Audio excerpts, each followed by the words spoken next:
So Amy, if you are able to start my presentation, that would be wonderful. So business planning, you have all these amazing ideas in your head. You wake up at night with a new idea. You think of a new idea when you're watching TV. You want to take over Amazon, but you need to be able to organize yourself. Next slide, please, Amy. So business planning templates of any type tend to have the same areas or headings. So if you can find a tool to suit you and organize your thoughts and plans, then you'll be able to transfer the information from that template to any other template needed. The business model canvas, which you can see in front of you now, is a one-sheet way of putting into headings everything in your head. So if I go through each section first, and then we'll go on how to sort of like use it. I'll go left to right, left to right, yeah, whatever which way. There's no hard and fast rule for the order because it is all about just organizing things in different sections. So the first section you can see is key partners. Who are the people who will help make your business idea happen? Who will help you get your message out there?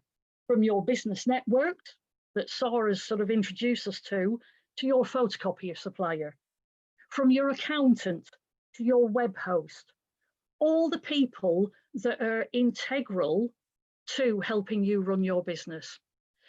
You will have the ideas, you know where it wants to go, but you will need connections, you will need people to help. So start listing them, start sort of like identifying who the people are. Start identifying the gaps there, because you might think, well, I need somebody to do this. I don't know who it is yet. So then I'll go back to my networks and I'll start looking for some people to do that. So start listing who those people are. Start listing your key activities, the what in what you do, how you function, what you're going to do all day. Do you make stuff? Do you produce goods? Do you write resources? Do you make connections? Do you need to research the market? So your key activities are about the things that you need to do and things that you need to keep doing to keep your enterprise on track.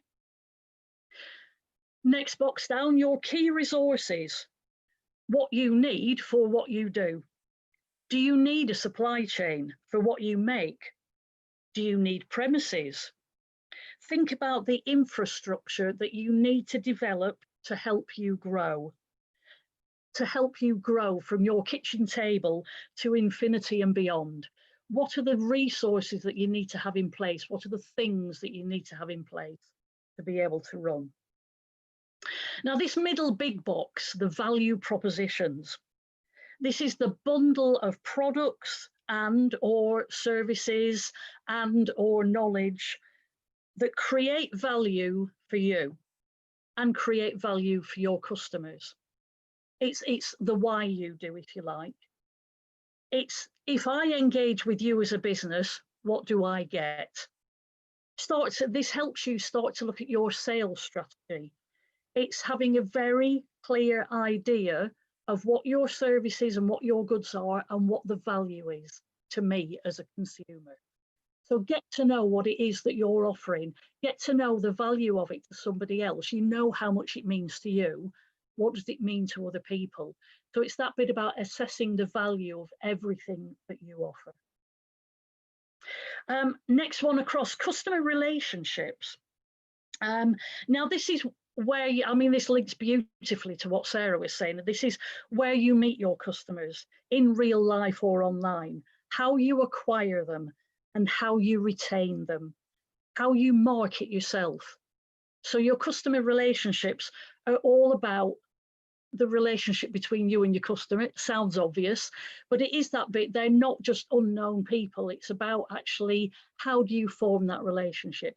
How do you make people want to stick with you? And how do you make people want to choose you over any of your competitors or other people in the market? Next box down, following on from that, the channels. the touch points, the way you communicate and promote your enterprise, the networks, the connections, where you deliver your 3, 5 or 10-minute pitch. You do have a pitch, don't you? And Sarah again talked about the importance of having a pitch, so that when you find yourself in a position where you can tell somebody about your enterprise, you can do it in a way that doesn't make their eyes glaze over because you've gone on for 20 minutes. So it's that bit about the channels and the places that you find people. Now, the next bit, the customer segments. What is your segment of this huge customer base? Who is your customer? What's their age group? What's their demographic? What's their likes and dislikes? Start to create a really clear picture of your target market.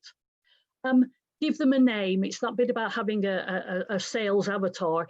Give them a name, get to know them, get to know their likes and dislikes. Research them, get close to them.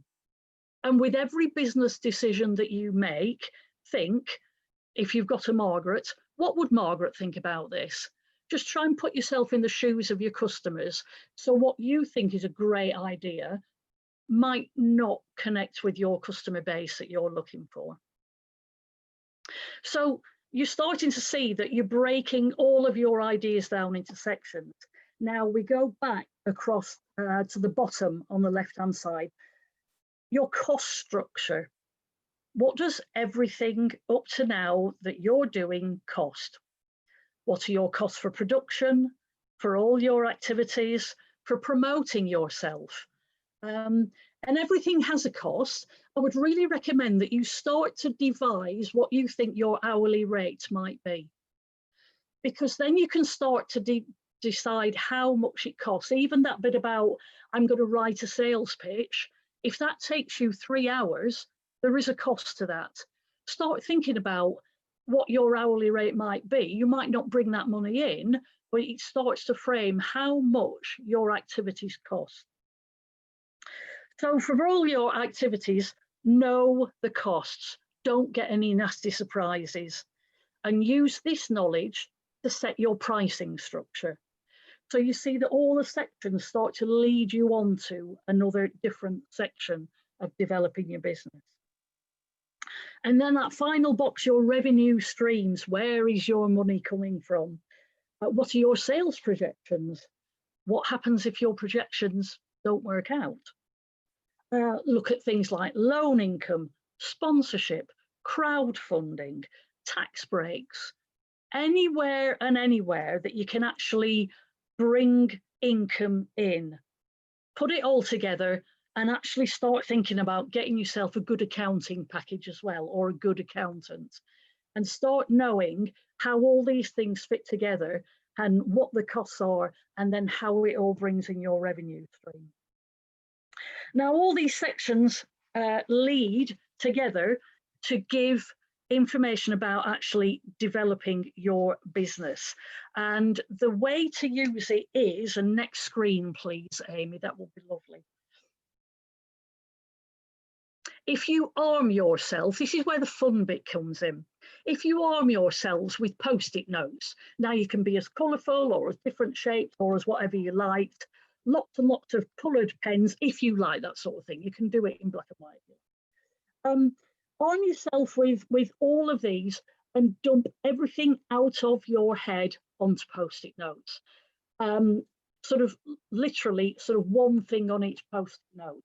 And when you start this process, you'll end up with hundreds of Post-it notes. Start thinking about all the ideas that you have, all the ways that you think that your product is going to work, all the places that you want to take it, all the costs that you want to sort of like think about, and all the ways that you want to generate income. Put them on separate Post-it notes, and then start to put the Post-it notes on to the different sections. So it is that little bit about sort of like doing that brain dump, sort of getting things out of your head so that it makes room for other things to come in, as I think Homer Simpson said that. That bit about sort of like emptying out the ideas that are buzzing around your head and trying to get a bit of structure to them. Next slide, please, Amy. So you should end up with something like this. So you started thinking about all the things that you want to think about. What's on these post-it notes won't necessarily be yours, but it is that bit about, I've got this post-it note, where will it go? And the great thing is, because it's post-it notes, you can move them about. And you can, it means that you don't have to get a business plan right first time. You can start moving things about. You can start making connections with things. You can link them to each other. You can tweak them when something doesn't work out as planned. You may have a great idea, but it doesn't fit with the other sections. Put it to one side, don't delete it, sort of put it to one side. The conditions may come, but it's just that bit about finding the sort of like the places that everything goes. Next slide, Amy, because it may not look as tidy as this one. It may end up looking more like this. And you may have things that don't necessarily fit in one, but it starts to get you into that discipline of actually sectioning things out. Now, your business plan needs to be a living document. It needs to be one that, yes, you can have set dated versions of, but also can be amended in response to your activities. It might be that you've got a brilliant idea and you know how it's going to work, but when you actually put it out there, there's something that needs tweaking. Now, you can go back to this version of a business plan, because you can go back to it and move some of the things around or put something new into it. And the business model canvas allows you to really move things about, to be really flexible, to be really big picture, to be really entrepreneurial, and actually sort of like be really agile and move with your experiences quite quickly. So yes, you can use the information in each of those sections to fill in a more formal template of a business plan. And it might be that your bank manager will want to see something a little tidier than this. And so what you can do is you can use the sections and actually write them into a Word document as a section. But when you come to changing things, when you come to changing the plan, don't change the goal, change the plan. You can actually move things around in this format, and then again transfer it onto a more formal plan. So something like this, you can print it out. You can print it out big and put it on your wall and have it sort of like be interacting with it every day. You can, of course, given that we're talking more online and digital at the moment, you can download it and add it to your tablet, to your PC, to your phone. You can carry it with you everywhere you go, so that when you have that great idea, you can immediately sort of like pop it on there. Next slide, Amy, because here are the links, and I'm sure that these will be sort of passed on to everybody. Now, again, if you Google business model canvas or social business model canvas or lean startup canvas, you will get different templates. You will get lots of examples. Have a look around them. The one that I've used has come from this site. But have a look around and find one that you have a connection with. Business planning doesn't have to be completely out of your sort of like the way that you interact with your business. You love your enterprise. You should love your business plan. It's that bit about finding a tool that works for you and a tool that can work well with you. And just sort of like try it out. This is a really nice way of trying things out without feeling that you have to get it right first time. And if you're interested in finding out more, next slide, please, Amy. There's a lovely little set of films on YouTube, which if you like that sort of thing, oh, it's gone again. There it is again. Excellent.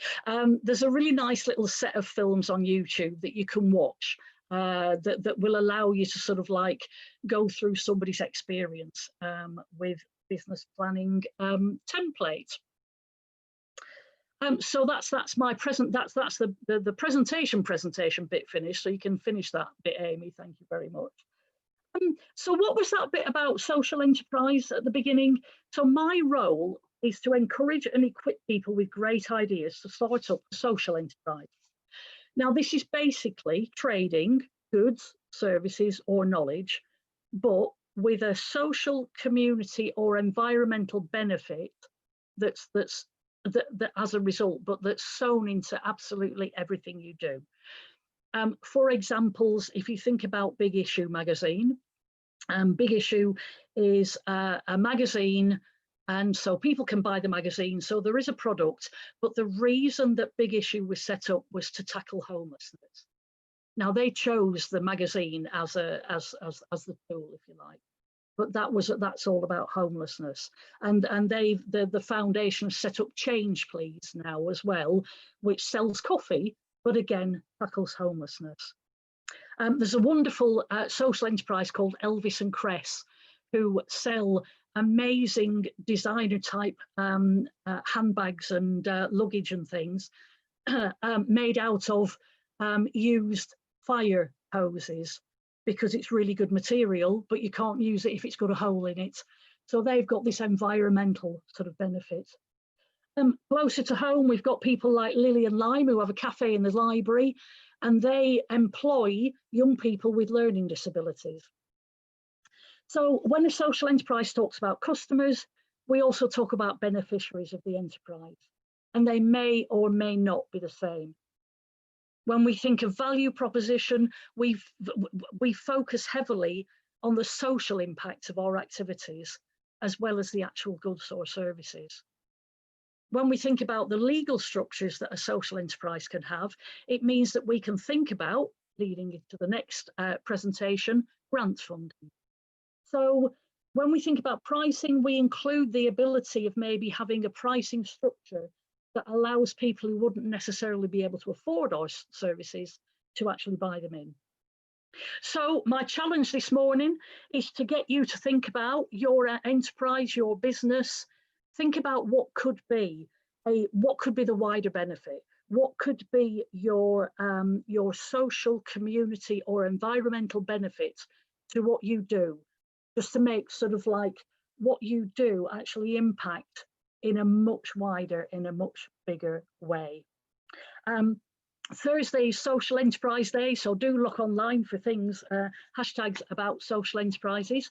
If you want to know more from me, I will put my email and my contact details in the chat when I've done this. I didn't dare do it before, just in case it all turned off. But I will do that now because I'm safe now. And just to say thank you ever so much, guys. And back to Amy. Thank you. Thank you so much, Sandie. That was brilliant. I know a little bit about Business Model Canvas, but it's really great to be taken through it. And I love the way you've made it actually